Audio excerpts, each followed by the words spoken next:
नगड़ियों नमस्कार, सुप्रभात। कैसे हैं आप? सब ठीक ही होंगे। फिर बीच में पहाड़ गया था, मैंने आपको पहाड़ के शानदार ब्लॉग दिखाए, लेकिन बड़ा अफसोस हो रहा है कि यार इतनी मेहनत करने के बाद भी ना तो कोई व्यूज़ आ रहे हैं, ना कोई लाइक आ रहे हैं, ना कोई सब्सक्राइबर ही ज़्यादा बढ़ रहे हैं।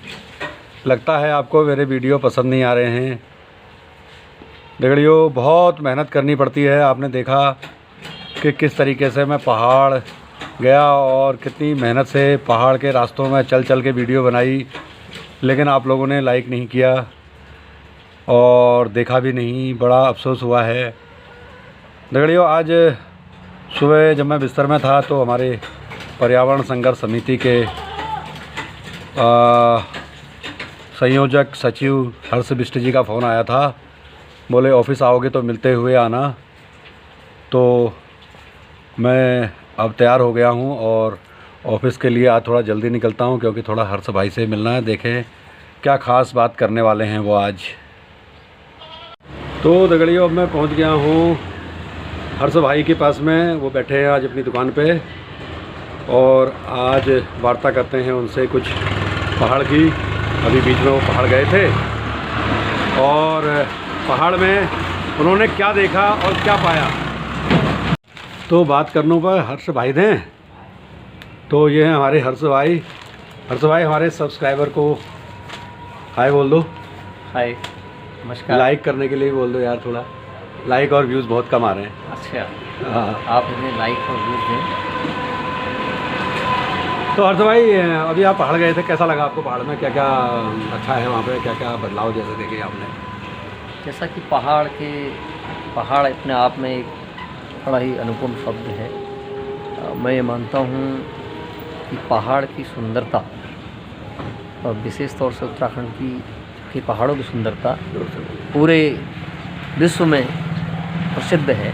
मैं इस बार जब पहाड़ों में मेरा जाना हुआ तो मैं फिर से, क्योंकि मैं पहले पहाड़ ही रहता था, तो मेरा वहाँ से बड़ा विशेष लगाव रहा है। मैं इस बार जब पहाड़ मेरा जाना हुआ तो मैंने देखा कि वहाँ पर प्रधानमंत्री ग्रामीण सड़क योजना के अंतर्गत हमारे पहाड़ों में सड़कों का कटान हो रहा था। तो उस दौरान ठेकेदार द्वारा बड़ी भारी अनियमितताएं की जा रही थी। जो वहाँ के हमारे प्राकृतिक जल स्रोत हैं, तो धार्मिक स्थल हमारे बने हुए हैं और हमारे वहाँ पर जो प्राथमिक विद्यालय हैं, जो हमारे पारंपरिक पुराने रास्ते बटिया जिन्हें कहते हैं, तो वो सारे बुरी तरीके से क्षतिग्रस्त थे। उसमें पहाड़ के लोगों का सीधापन जो था, वो सीधापन का फ़ायदा, वो भोलेपन का फ़ायदा वहाँ के बड़े बड़े ठेकेदार उठा रहे थे। तो वो उन्हें बार बार इस बात के लिए डरा रहे थे कि भाई आपके वहाँ डेवलपमेंट हो रहा है, तो अगर आप लोग विरोध करेंगे तो ये डेवलपमेंट बंद कर देंगे हम लोग। जबकि ऐसा है नहीं। डेवलपमेंट बंद कोई ठेकेदार नहीं कर सकता। ये सरकार की योजनाएं हैं और ये योजनाएं बहुत ही नियोजित तरीके से और बहुत गुणवत्तापूर्वक की जाती हैं। लेकिन वहाँ ठेकेदारों के अंदर इतनी मनमानियाँ और इतनी तानाशाही मैंने देखी और मैंने उनसे निवेदन भी किया कि आप लोग काम कर रहे हैं तो काम की गुणवत्ता बनाए रखिए और लोगों को परेशानियाँ ना हों, ऐसे अधिक प्रयास कीजिए। तो वो लोग इस बात को न मानकर सीधे मुझसे ही इस बात को कहने लगे कि आप 2 दिन के लिए यहाँ आए हैं और आप इस तरीके की बात नहीं करें। तो मैंने उसके बाद जब सर्वे किया तो पाया कि बड़ी भारी खामी उनके कामों में मिली। लोगों के आवास, रिहायशी जो उनके आवास हैं, उनके जो छोटे छोटे खेत खलिहान हैं, वो मलबे से पटे हुए हैं। तो लोगों से बातचीत करने के दौरान मुझे जानकारी मिली कि उन लोगों ने खड़ी फसलों के ऊपर ही मलबा डालना शुरू कर दिया। जबकि मैंने उसका बायलॉज पढ़ा तो उसमें बड़ा स्पष्ट था कि मलबे के लिए एक सुनिश्चित डंपिंग जोन होता है और ठेकेदारों को वो सुनिश्चित डंपिंग जोन पर ही अपना मलबा गिराना होता है, जिसका पैसा टेंडर होते समय उनको दे दिया जाता है। लेकिन इसके ठीक उलट वो लोग जहाँ मन करे, जहाँ मनमाने तरीके से काम कर रहे हैं, लोगों के रिहायशी आवासों को नुकसान पहुँचा रहे हैं, उनकी खेतीहर ज़मीनों को, जो खेती करने योग्य ज़मीनें हैं, उनको मलबे से पाटा जा रहा था। तो ये चीज़ें मुझसे देखी नहीं गई। मैं तत्काल मैंने अपना लैपटॉप उठाया और मैंने एक पत्र उप जिलाधिकारी तहसील भनोली के नाम लिखा और एक जिलाधिकारी अल्मोड़ा को मैंने पत्र लिखने के बाद मेरे सहयोगी मित्र वहाँ पर हैं जो पत्रकार के पेशे से मुझे जानते हैं और मैं उनके साथ काफ़ी लंबे समय से उनका परिचय रहा है मेरे से। तो मैंने उन लोगों से अपनी समस्या के बारे में बात कही तो उन लोगों का भी एक आम सा सवाल था कि यार यहाँ पर ठेकेदारों की दबंगी बहुत चलती है और गरीब लोग और भोले भाले लोगों को ये लोग दबा लेते हैं। और गाँव में भी देखा मैंने खेमेबाजियाँ बहुत हैं। कुछ लोग ठेकेदार के करीबी हैं, वो लोग जिन्हें व्यक्तिगत लाभ मिलता है, और कुछ लोग बेचारे डरवश वहाँ पर तक आते ही नहीं, अपनी बात ही नहीं कहते। तो मैंने कहा चलो उठो साथियों, हम अपनी फितरत से मजबूर।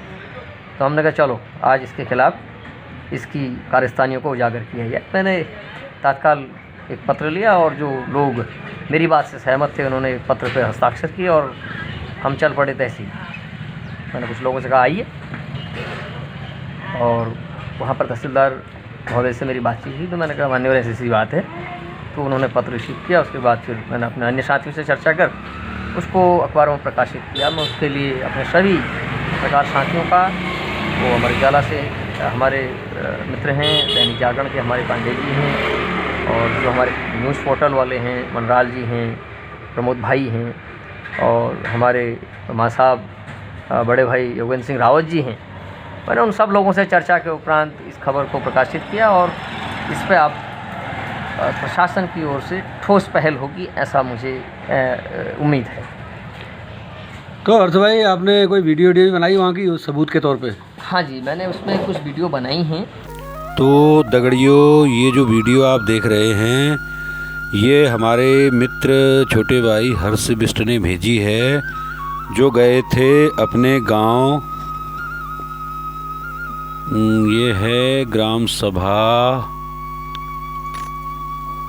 सैलाकोट, ग्राम सभा सैलाकोट है और तोक है ढूनो।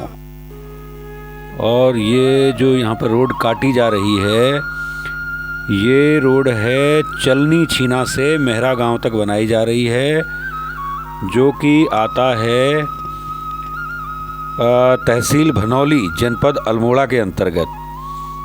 तो आप देख रहे हैं किस तरीके से ठेकेदार ने मनमानी की है और मलबा डंपिंग जोन में डालने के बजाय लोगों के घरों में, ये देख रहे हैं आप, ये लैट्रिन जो यहाँ पे बनी हुई है, शौचालय यहाँ पे बना हुआ है, इसको किस तरीके से मलबे से पाट दिया गया है और लोगों के घरों में मलबा फैल चुका है। वैसे ही हमारे पहाड़ के गांव खाली हो रहे हैं और पलायन की भेंट चढ़ चुके हैं। ज़्यादातर घरों में ताले लगे हुए हैं। इसके बावजूद जो लोग यहाँ पर रह रहे हैं वो लोग तमाम तरह की परेशानियों का सामना कर रहे हैं। गांव के ग्राम प्रधान से लेके मंत्री पुत्र और नेताओं के पुत्र सब मिलकर लूट रहे हैं। दगड़ियों, ये है पहाड़ के हाल। ये हाल केवल इनके यहाँ नहीं बल्कि हमारे यहाँ, जहाँ हमारी ग्राम सभा है, जहाँ के मूल निवासी हैं डीडी हाट के मेरथी में, पिछले दिनों सोशल मीडिया पर एक वीडियो वायरल हुआ था जिसमें वहाँ के स्थानीय निवासियों ने वहाँ जो नई सड़क बन रही है उसमें डाले जा रहे नकली और घटिया प्रकार की सामग्री और डामर का दिखाया था कि वो किस तरीके से हाथ से ही उखड़ जा रही है, हाथ से उंगली से ही ऐसे करके सड़क पूरी उखड़ जा रही थी। तो वो वहाँ के स्थानीय निवासी ने वहाँ भी विरोध किया।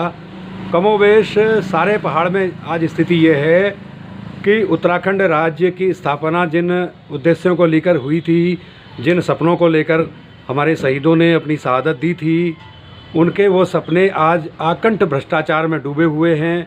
और किस तरीके से हमारे पहाड़ के गाँव को पलायन रोकने के नाम पे और विकास के नाम पे खोखला किया जा रहा है, और किस तरीके से पहाड़ के ठेकेदार और पहाड़ के ये नेता, तथाकथित पहाड़ के नेता किस तरीके से मिलकर पूरे उत्तराखंड का विदोहन कर रहे हैं, यहाँ के संसाधनों का विदोहन कर रहे हैं, यहाँ के जल जंगल ज़मीनों का विदोहन कर रहे हैं। मानो उत्तराखंड राज्य इनके लिए वरदान बन गया हो, जबकि यहाँ का आम आदमी आज भी परेशान है, आज भी ठगा हुआ महसूस कर रहा है, आज भी पलायन पर मजबूर है। तो ये हाल हैं दगड़ियों पहाड़ के। तो अब हम इसीलिए भाबर आ गए। तो आप देख रहे हैं हमारा आनंदा भाबरी चैनल, और भाबर में भी दिखा रहे हैं हम आपको भाबर में क्या क्या हो रहा है, और पहाड़ का भी दिखा रहे हैं पहाड़ में क्या क्या हो रहा है। तो मिलते हैं फिर। दगड़ियों, यदि आपको हमारा चैनल, हमारा वीडियो अच्छा लग रहा हो तो प्लीज़ लाइक, शेयर और सब्सक्राइब कर दें।